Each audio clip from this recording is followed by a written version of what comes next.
Border czar Tom Homan joining us now. And Tom, remarkable success you've got here. But my question is, where do you go next? When will the crackdown in Chicago and other cities begin? Well, first of all, one mistake on your chart there. Out of the 300,000 children, I looked at the numbers just yesterday. We've located over 23,000 of them. So 23,000 locations of the 300,000. Well, President Trump's committed. We're not going to stop till we find every one of them, or at least, run every lead down on those 300,000 children. That's a big plus for the administration, because the last administration wasn't even looking for them. So, but as far as with Chicago is coming along with every other sanctuary city. President Trump is committed that we're going to focus and prioritize sanctuary cities, because that is where the problem is. We know for a fact they're releasing public safety threats to the streets every day, rather than handing them over to ICE so we can deport them. Well, and you're right, the 23,000 plus children. By the way, I was just pointing out, Tom, that the 14 children rescued were just in that pot farm that Democrats just piled on, attacking and saying that it was outrageous. But yet, look at the rescues that happened. The larger mission continues in cities like Chicago. But yet, Democrats continue to go after this removal of violent, illegal criminal aliens. So when you get pushback as you head into Chicago from people like Mayor Johnson, what's your message to the mayor? Get out of the way, because we're going to do it. Look, right after the election, when President Trump took the White House, the first operation that I was involved with was Chicago. Brandon Johnson says I wasn't welcome in Chicago. Well, the very next day I was in Chicago along with the task force. And just the day one, Griff, the first day in Chicago, we took 9 child predators off the street. Child sex predators off the street. We arrested numerous members of Tren de Agua and MS-13. We arrested 2 illegal aliens that were convicted of murder. And we took numerous guns off the street, pistols that had the switch. That made those pistols fully automatic. That is day one in Chicago. And that's just a chip off the iceberg. So there's a lot more to do. President Trump's committed to making Chicago great again, making it safe again, since they failed to do so. But Mayor Johnson is simply saying that you don't care about solving an actual problem. Listen here.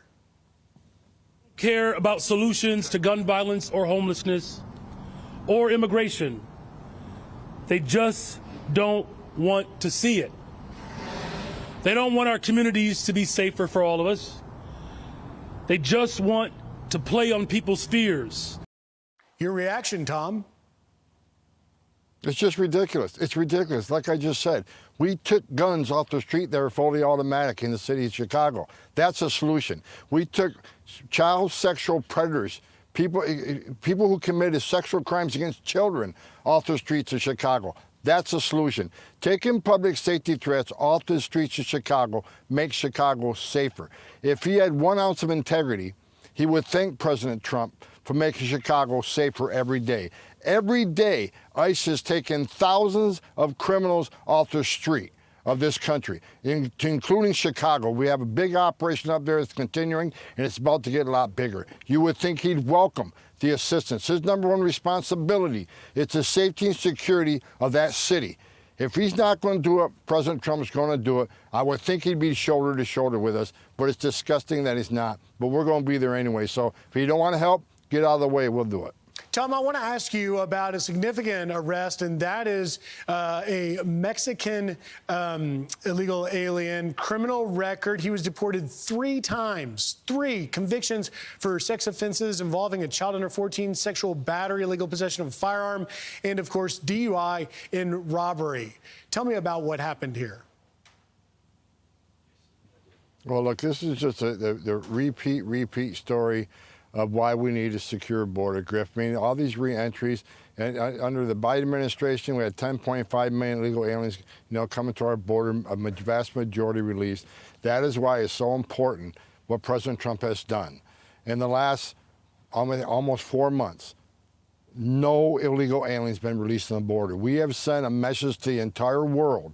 There is no catch and release in the United States anymore. The reason we have the most secure border in the history of this nation is because of the work of the men and women in the Border Patrol securing that border. Yep. President Trump's executive orders on remain in Mexico, ending catch and release, the third safe country agreements. Yep. But a big part of that success on the border is because we're showing the world there's consequences. If you're in the country illegally, you committed a crime, you're a public safety threat, we're going to find you, we're going to deport you. That message around the world Yep. helps give us the most secure border in this history. It's a remarkable record, and we appreciate all of the ICE, Border Patrol, federal law enforcement that will work this Labor Day weekend. Tom Homan, thank you for taking time. Have a good weekend. Thanks for having me, Gruff. Hey everyone, I'm Emily Campagno. Catch me and my co-hosts Harris Faulkner and Kaylee McEnany on Outnumbered every weekday at 12 p.m. Eastern, or set your DVR. Also, don't forget to subscribe to the Fox News YouTube page for daily highlights.